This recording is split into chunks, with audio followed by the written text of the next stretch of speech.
guys, welcome back to Anpita K Show. Again, it's your girl Ann. Ni late but nilikuwa nimewa promise nita upload hii video leo but sikuweza. Nilitoka nikarudi ukiwa usiku, I'm even sleeping. But I'm gonna make this video ndio at least nione ka nitamake upload by kesho asubuhi. So hope mmeshinda poa, wenye kwao ni usiku. Good night. Wenye ni asubuhi, how is the going? How was your night, guys? Kwetu ni night. I think it's around 9 or naelekea 10 somehow. I don't know. But I hope kila mtu ameshinda poa. Mimi nimeshinda poa. So today I had a story yenye nilifaa kuambia. Everyone is waiting to know what really happened between me and Peter. How is the going? The wedding? Mulifanya, what happened? How is the kid going? And now is the beginning. Nimeamua I'll be stepping some steps back cause kuna watu wametujoin along the way. They don't know much about us. So watapotelea hapo katikati. So I'll be giving it like I'm narrating a story just to make it easy. Ilikuwa around 2016. Most of my life nimekuwa nikidera na stress na depression. So 2016 it was my worst year cause by then niliadmitiwa hosi about 2 weeks and baadaye I was discharged and then after some times tena nikarudi. That's when my family my mom aliadvise nitoke kwenye naishi, I go back home at least nikiweza kukaa na watu karibu na mimi, it's gonna be very helpful, in which I think it's okay, it does work. I think it's the best cure. Let me say that out of experience.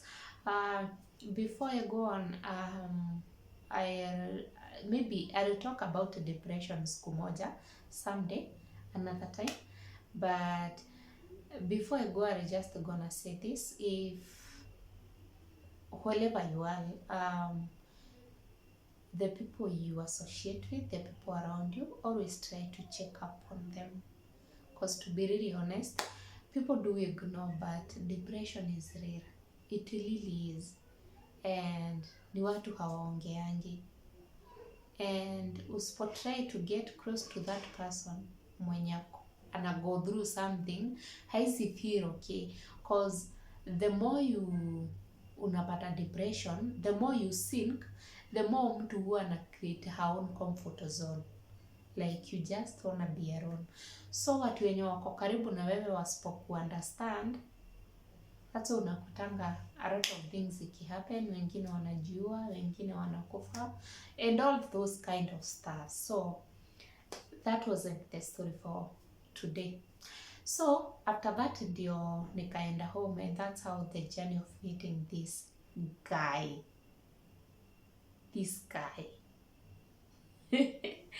that's how it started. Wakati nilifika, it was end of 2016, tukaingia 2017. By that time I also determined I really wanted to get out of this. I really wanna be okay.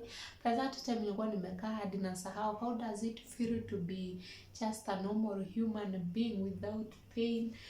Cause what causes depression most ni kuweka pain ndani yako. Those people who don't talk a lot, who don't have company, unakuta wanawekanga kukasirika ndani yao. So I was really wanted to start over. So wakati nilienda, nilipata kazi somewhere. I worked kwa butchery. Let me see. Nilifanya few months, then baadaye nikapata kazi kwa construction. I'm sure kuna watu wamesikia nikisema hivyo. So when I was working there, it wasn't easy, but it was the best. because through that place I have learned a lot, and they are the ones that made this woman of today. By then I was just a girl nikianza kazi huko, I think hata sikuwa nimeturn 22 years. So life was okay. Ebu niseme okay, should I say it was okay or how do I say it?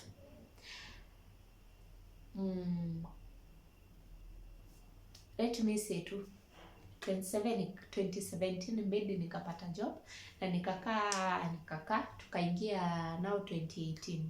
This 2018 year, that's when I met this guy, cause kuna shule watoto wangu walikuwa nasomea, the girl, and I took the boy to that same school.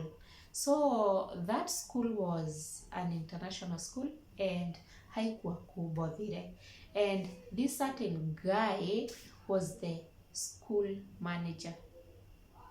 How did we meet? My son was always that boy. Ushaikuta those kids wenye hawapendi food completely. Ila like ginyatha iside karoragare when I look at that boy, I just tell God thank you, cause kuna sometimes mtoto hakuli no matter how much you try and you force them and puke, so inafika to a point unashindwa how do you do sasa from hapa. So the fact that hakuwa ikula ama hakuwa nakula, the only thing my son alikuwa anapenda ni watermelon, just watermelon, na si ati akule, ni ile tu mambo ya melon and nyama kuku. Hakuwa anajua hata kuongea vizuri, but he knew mama kuku. So he was that kid mwenye hungeenda center na utajiaibisha. So he was like, munaenda tu, ameona butchery pale, mama kalikuwa kanajishika hivi masikio kana squat. I swear hata toka hapo hadi umbaie nyama kuku. And sasa shida ni kununua, utanunua, but by the time ufike kwa nyumba hiyo nyama itaiva akiwa wapi? He was so stubborn when it comes to mama kuku, and to him nyama, any nyama was just mama kuku. I remember akiwa mdogo, I remember my bro used to nyama kuku haiwezi chinjika na ive akiwa. So my bro used to kukata kichwa anampatia ya kuku at least asumbuanake nayo by the time sasa nyama ishe, juu atalia hadi hiyo nyama ishe, and sasa mwenye analilia nyama hata meno hana.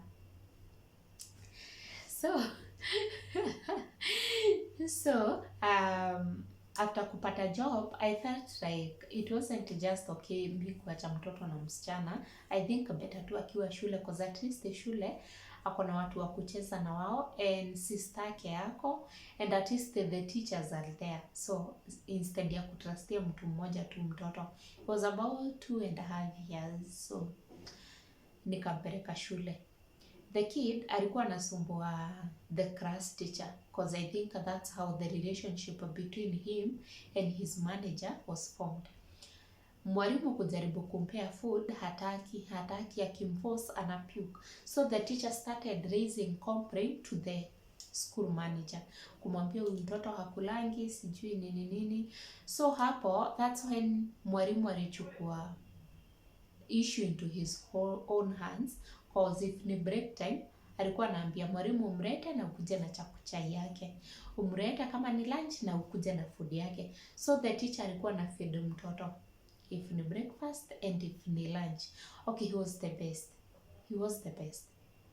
So from hapo, that's how the relationship between the two started growing strong as day passes, to a point my son never knew his dad.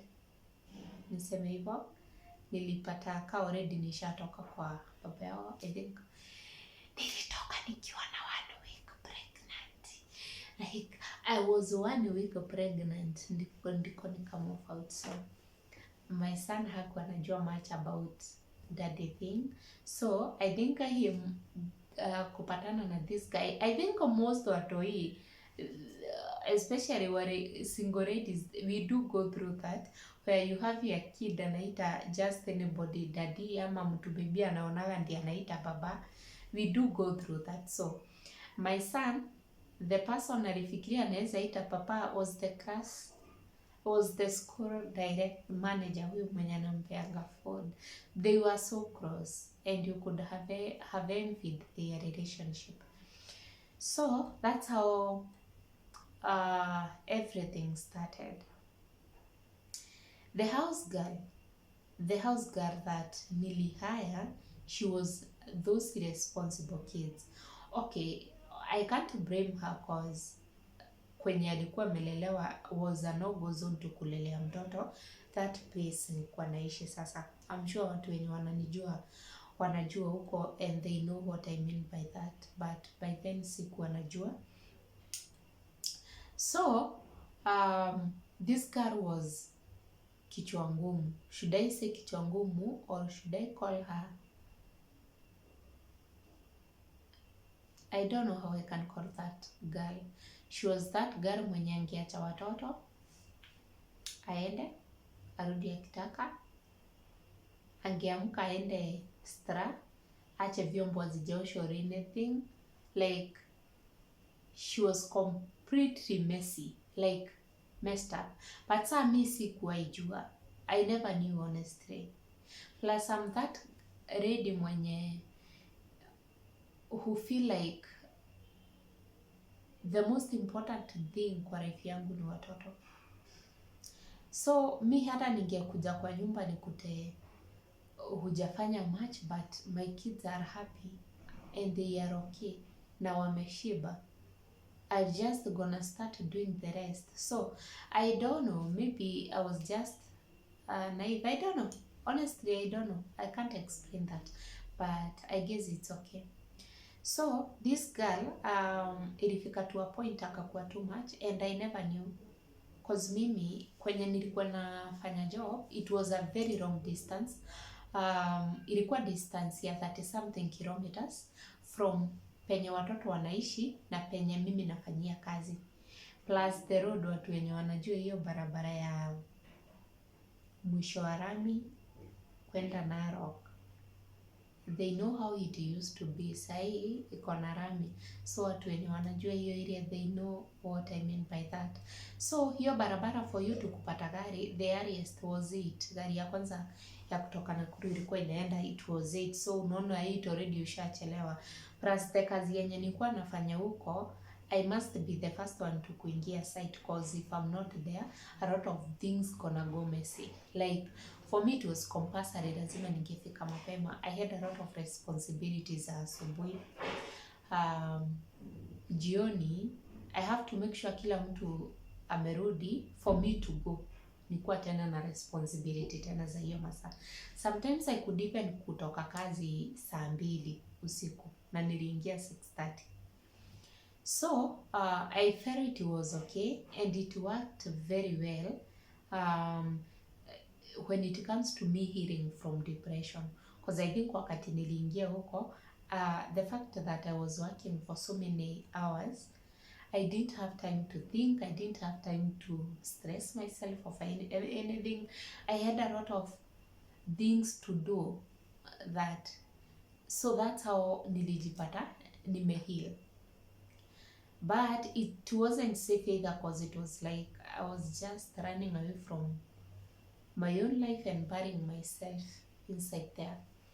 But at the same time, I needed the job so badly, and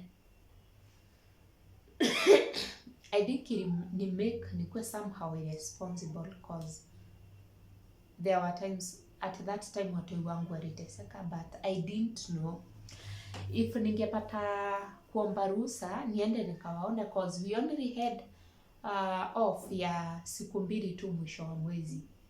It was on a Saturday and on a Sunday. So hata kukue na anything shule singe make kwenda, cause if ni weekend ya mwisho wa mwezi yenye niko already watu washa like walimu shule like wako weekend, you see. So mimi siku moja the director alinicall akaniambia I wanna see you and it's very urgent. So I had to find a way for me to go. In either way, I have to find my own ways to go. So niligoja hadi masaa ya lunch, nikajiiba. I think I read that I'm sick or something. I don't know. Ndio wakubali niende, and nikaenda. Kufika, that was the first time mi kuingia shule. Yeah, niliingia nikipeleka watoto shule. Bila hata sikumbukangi. I think it wasn't me mwenye aliwapeleka. I can't recall. But that's where the beginning of Anne and this guy started. The moment nilienter gate, there was this teacher. Alikuwa anachapa mtoto. And alikuwa anachapa that kid so brutally. So mimi kuingia, I felt that pain as a mom. And it made it worse thinking that watoto wangu husomea hii shule and this is what they go through.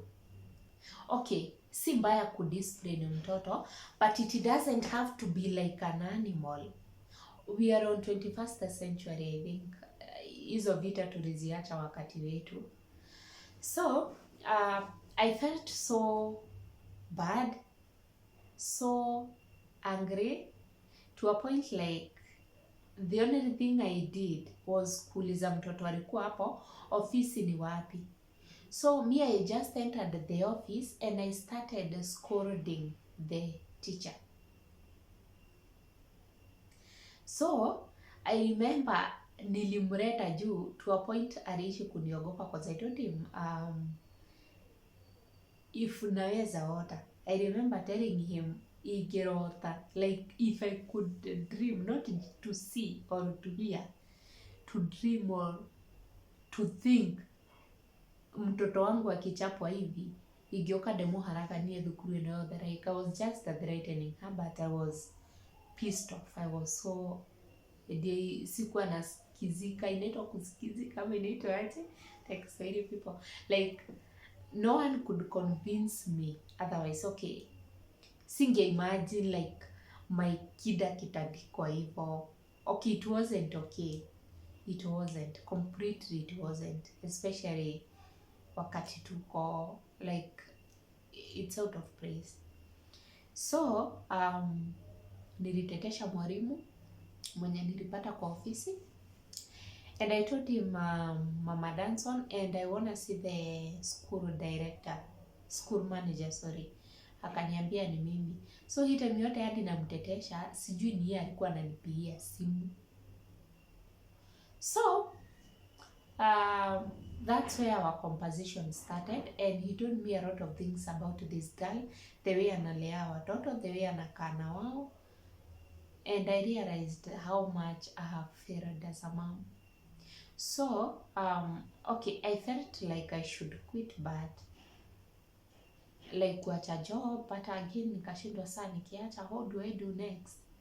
Okay, I was tempted, but I think it was even him who told me that you don't have to, but find another girl. So which I did, and things zikaanza kufall into places. At that time I was hizo tu msimu, there was something I was going through kazini, in which ilikuwa imeread all the workers, all my co-workers to strike. And guess why they were striking? It's either to walipea kampuni two options, either ani aende ama sisi tuende. So you can just imagine, okay, I was innocent and the company knew it, but there was this certain positions zenye kampuni ilinientrustia, they were the ones that zilikuwa zinaleta hizi issues zote, because you can just imagine we all have our own goals. Ukiandikwa mahali, some wameenda juu hivi, wengine wameenda juu hivi, so if you don't agree to what they want, that's why all this trouble was coming from. So walijaribu kuni convince I have to do this, and I told them I'm not gonna do them, and don't do my job the way you guys want me to. So they were just trying to find a way to make trouble for me. Walikuwa nile wanajaribu kukunini kukusukuma hadi kwa ukuta, wanaona there is no way they can control you. So the only way they thought they could do it just kuinsaitiana. Kuna semekananga ati if you strike, we mwenye hauko kwa mgomo huko na huko na huko na huko, you have to join the team yenye iko na watu wengi. So that's what happened. I found myself just me against all these people. But the company was very strict and they walikuwa na msimamo moja that Anne is not going anywhere. And if you feel you can't work with her, you are free to go. So walijaribu come into an agreement but ikashindikana kabisa. So unaona, you feel like you are the only one who is hapo katikati, and you can imagine how much the company loses 2-3 weeks 4 weeks kama hakuna kazi zinaendelea. So I started feeling somehow guilty, and I started feeling like hawa watu wote, like all those people losing their job only because of me. So I started feeling like I should step back, but there were time ilifika nikakuwa niko so down. Remember, I'm still that one who don't share anything. No one knows what you are going through. So I remember I used to kuandika maybe something very short kwa my status, and you can remember the school manager akona namba yangu, so angeona. Okay, he's smart. I noticed and akaanza kuniuliza, are you okay? Nikamwambia I am okay. As time goes by, aka notice I'm not okay. He started even calling 1 to 3. In time, I felt I can open up, and tukiongea tu nikafind nimemwambia everything that is happening and I'm thinking of doing this and this. Akaniambia don't even think about that. Unaacha kazi watoto wakuja wakule nini? And another thing, sasa unawahurumia ati we kazi we ni mmoja wao sijui nini. Wao wakati walikuwa na strike, were they striking for you to be promoted? So having that is the only person I could open up to. He could call to know how I'm doing. We could chat, ABCD. So that's how our friendship started. So after that, we started having coffees. Whenever ningeenda home, tunge have chai, tunge have coffee. I remember kuna sometimes hadi nilikuwa naenda salon. Namwambia niko area, uko wapi? Niko salon. Kuna time hadi alikuwa anakuja like kwa salon. So it was somehow okay, we had a good relationship. Completely no. A relationship no. But just good buddies. We were just buddies. Like we were just friends. Nothing more. And to me at that moment, the last thing I was thinking about is relationship. So siku moja aliishi kuniambia najua huwezi kuja. Kuna kwake ya kuku mbali, kulikuwa hapo tu karibu kuna place tulikuwa tunakunywa supu, or maybe that butchery ndio nilikuwa nafanya. You remember niliwaambia nilifanya kwa butchery few months. That was the butchery where I was working. So ilikuwa tu karibu na kwake, nilikuwa najua kwake cause that plot before nihame, vile nilienda ushago, the place ndipo nilikuwa nimechukua nyumba, nikahama na yeye akakuja. So nilikuwa najua na alikuwa ameniambilia hadi nyumba. So it was like sinajua tu huwezi kuja. So one day nikaenda kwa that butchery, nikamuuliza hey, uko wapi? Akaniambia wewe uko, nikamwambia niko kwako. Hivyo tu, the way you can just joke with your friend, mimi niko kwako. Akaniambia wapi, sijui nini. So I remembered kuna time alikuwa ameniambia sijui hafungai mlango ya nje, like I think ndio akikuja kuta gate imefungwa anaweza tumia hiyo, I don't know. So, but I remember ashainiguzia kitu kayo. So wakati nilifika tu hapo kwake kwa mlango, I noticed kulikuwa na light. Nikamuuliza uko wapi? Akaniambia sisi niko hapo mahali fulani. So nikajua ni karibu na penye nilikuwa. Nikarusha tu mkono. I don't know if I thought he was in the house. I wanted to surprise him, aone tu pa. I don't know, but I did. Nikafungua, kulikuwa na stima, nikarusha mkono, mlango ikafunguka. Nikaingia. Kuingia, nasikia hii time yote mimi namwambia niko kwake. Akakuja. So it was so surprising. You were supposed to twende tukakunywa supu somewhere ama chai. You always tulikunywa chai mingi na supu. Wacha. So, akapika kahawa, tukakunywa ya pili. Ikafika ni time ya kwenda home. So you can just imagine, I don't know what's nini inakuwa mbaya na wanaume.